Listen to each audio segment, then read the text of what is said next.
There is an epidemic happening in men today. Weakness and comfort has taken place of strength and purpose. Masculinity is labeled as toxic, and women are now the ones who define what a man is, more than men are. Weak fathers are raising lost boys who are at risk of never being initiated into manhood. We've grown farther and farther from God, which led us to become weaker and weaker. The man within fights back by introducing men to their true strength and purpose through God. So join me, and together we can restore true strength and purpose in men. Hello and welcome to the Man Within podcast. If this is your first time here, welcome. So excited to have you.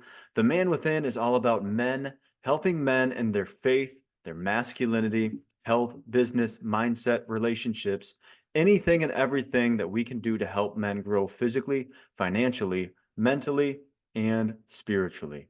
And like Proverbs 27:17 says, iron sharpens iron, which is why we try to help keep men accountable by teaching them what it means to be a godly man.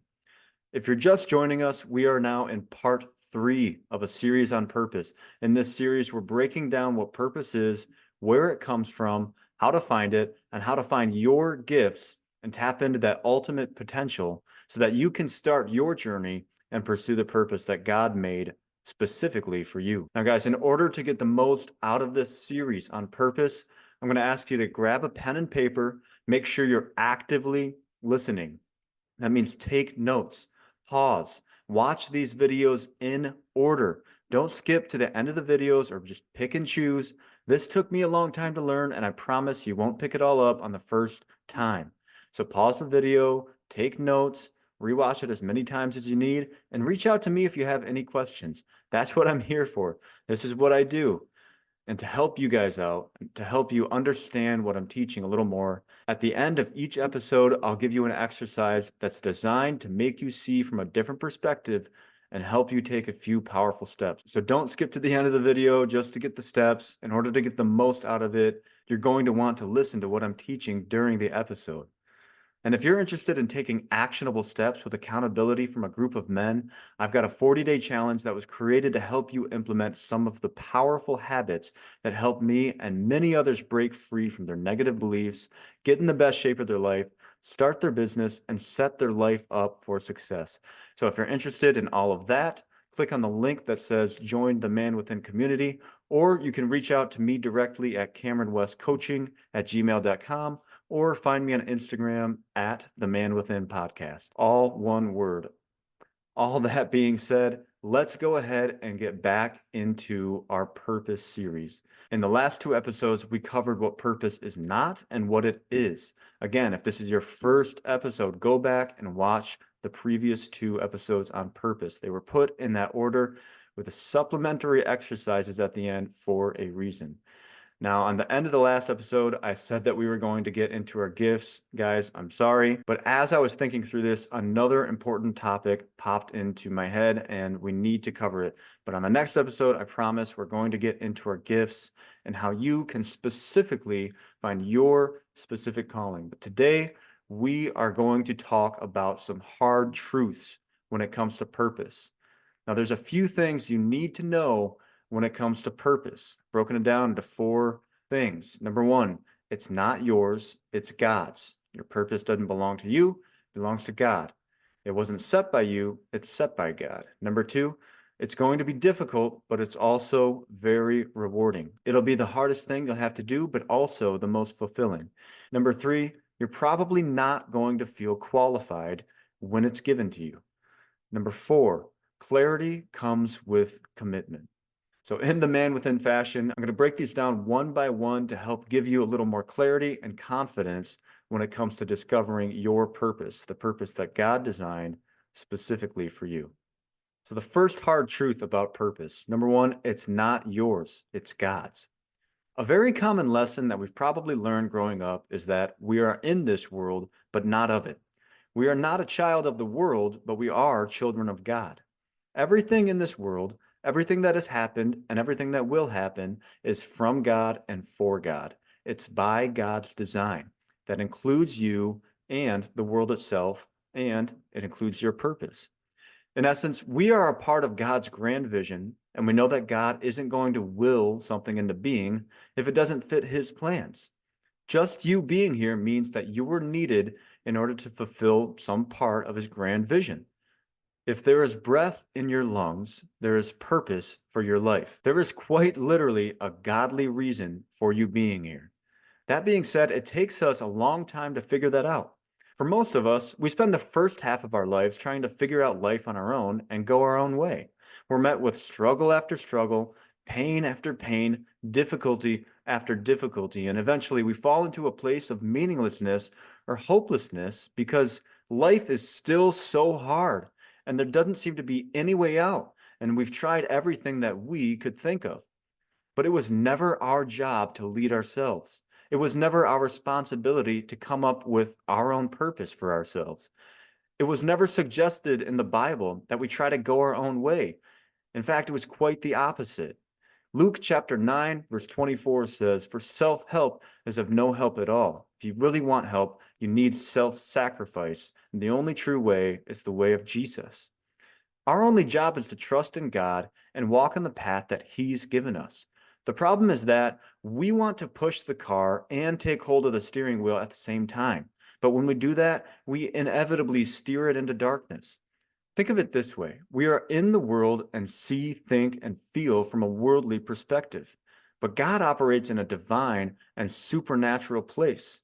He sees in a supernatural perspective. There are doors that He can open that we can't even see, and an entire way of life that we can't see, feel, hear, touch, or experience except through the Spirit. 1 Corinthians chapter 2, verses 10 through 11. Our purpose was predestined and predetermined. It can only be revealed to us through the Spirit, which means we need to have a strong relationship with God, and we need to be willing to surrender our own will for His. God is a loving creator who mapped out our steps and carved out our story before we were even born. When it comes to finding purpose for your life, I want you to think about this.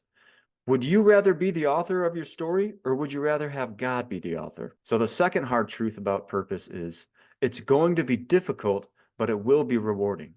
One of the requirements when following God's plans is that you need to trust Him and have faith, even when you have no idea what's on the road ahead.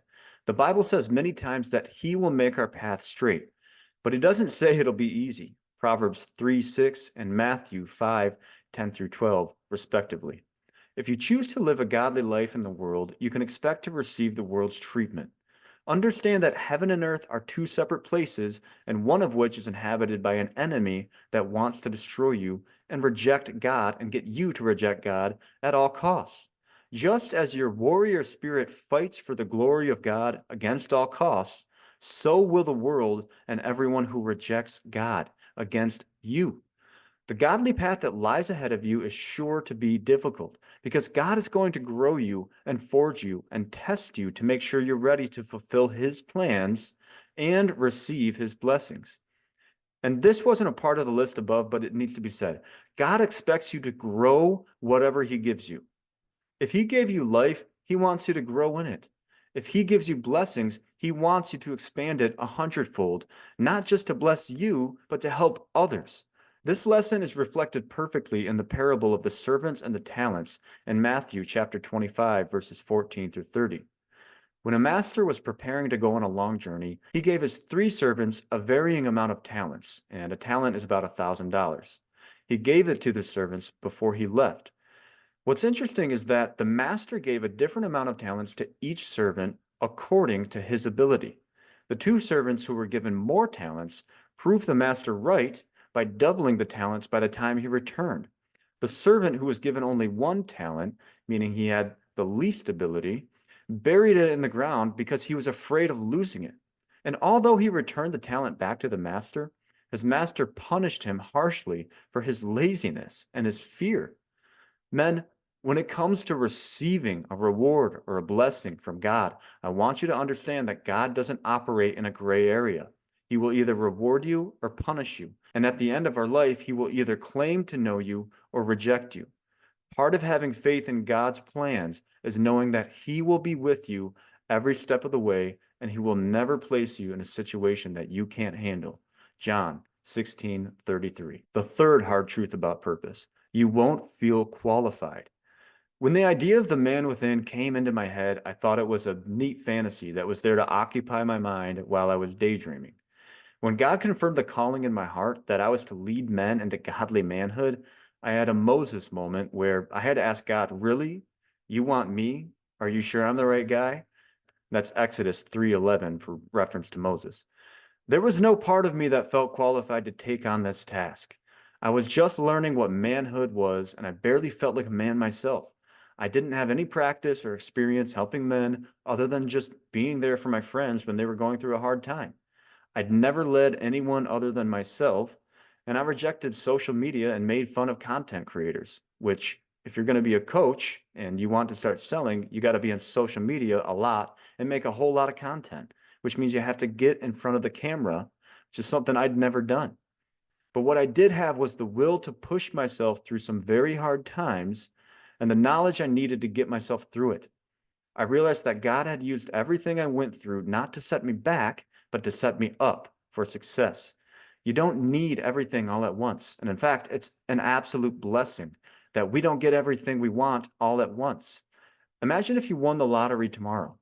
Just like that, you're $100 million richer. Well, things might be going great for a while until you realize that your expenses start racking up and the IRS starts taking an interest in your spending. After a while, you come to the conclusion that you're really good at spending money, but you have no idea how to make any. And after 5 luxurious years, you've lost everything and you can't afford the rich lifestyle anymore. The problem was that you were placed in a life that you weren't ready for. Your resources changed, but not your lifestyle and not your mindset. So many of us try to skip all the steps between where we are and where we want to be. But it's in those difficult steps that God does the most work on us. And it's those in between steps that are really the blessing.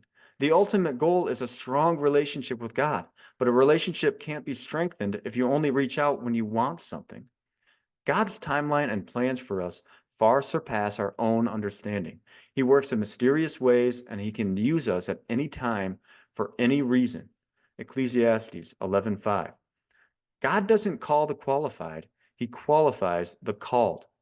And one last piece of wisdom: the world doesn't qualify you, God does. And that leads me to the fourth hard truth about purpose: clarity comes with commitment.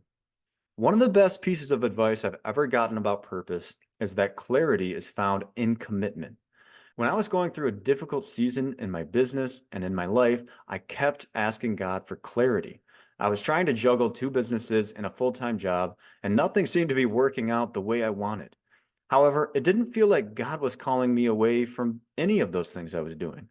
While I was in a men's group, I started unloading my frustrations about everything, and I asked how I could gain some more clarity.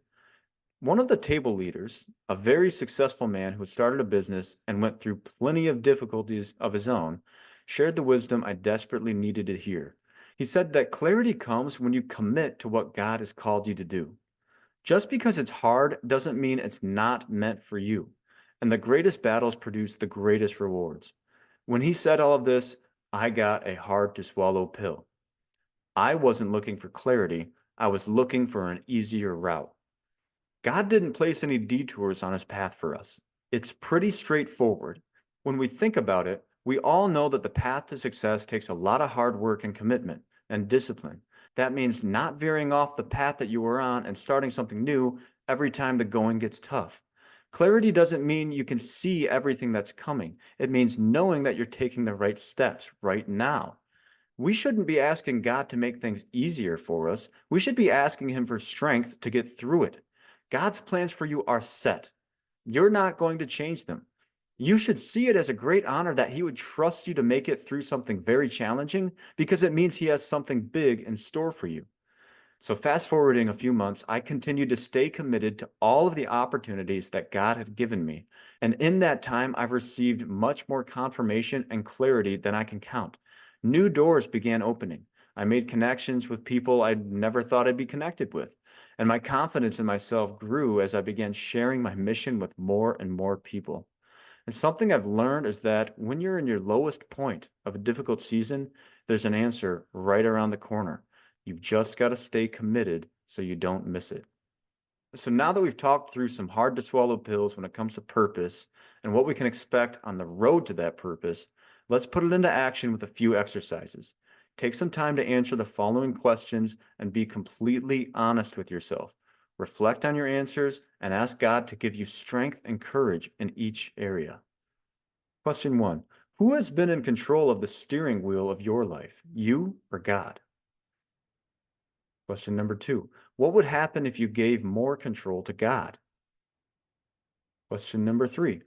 What have you been avoiding out of fear? How long have you been avoiding it? Number 4. What would happen if you committed to doing the things you've been avoiding for a week, a month, a year? Number 5. Have you felt called to pursue anything specifically? Do you feel qualified? Why or why not? Number 6. What do you have right now that could make you qualified? And number 7, has God given you clarity in an action that you've been afraid to commit to? What is it?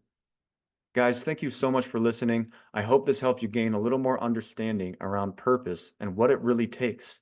On the next episode, we're going to cover your gifts and how to find them. But until then, if you got any value from this episode, please like and subscribe and comment on any topic that you'd like to learn more about. Thank you again for listening, and I will see you on the next one.